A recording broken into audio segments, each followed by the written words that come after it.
বেনাপোল পরিষ্কার পরিচ্ছন্নতার দায়িত্ব আমাদের, তাই আমরা সেই উদ্দেশ্য নিয়েই এগিয়ে আসছি। আসলে এই কাজগুলো অনেকেই জিজ্ঞাসা করতেছে যে এই কাজগুলো তো পৌরসভার কাজ।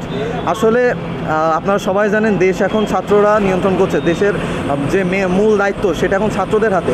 আসলে আমরা চেষ্টা করছি, আমাদের মূল উদ্দেশ্য যে তরুণদের হাতে যে আপনারা ক্ষমতা দিয়েছেন, তরুণরা যে এখন শাসন করছে তাদের উপর আপনারা আস্থা রাখতে পারেন, আমরা সেই উদ্দেশ্যে কাজ করে যাচ্ছি। উদ্যোগ আসলে ছাত্ররাই হলো আমাদের আগামী, আর আগামী দিন নিয়ে আমরা শেখাচ্ছি আসলে কীভাবে ট্রাফিক ঠিক করা লাগে, কে পরিচ্ছন্ন করা লাগে। এই শুধু পরিচ্ছন্ন রাস্তার না, নিজের মনটাকে পরিষ্কার, দেশটাকে পরিষ্কার, এই প্রত্যয় নিয়ে আসলে ছাত্রদের নিয়ে আমরা মূলত কাজ করছি। এই বেনাপোল শহরটা অনেক নোংরা ছিল, আমরা এই 2-3 জন উদ্যোগ নিয়ে এই কাজটা করছি। আজকে অনেকটাই পরিষ্কার আছে, পিছনের দিকে সামনের দিকেও এগোবো, হয়তো 2-1 দিনের মধ্যেই বর্ডার পর্যন্ত হয়ে যাবে।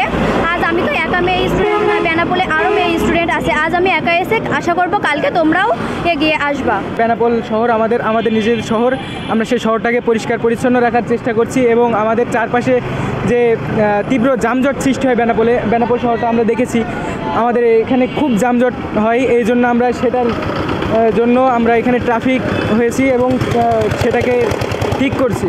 সকাল থেকে এই বাচ্চাগুলো রাস্তাঘাট পরিষ্কার করছে, আমাদের কাছে খুবই ভালো লাগছে।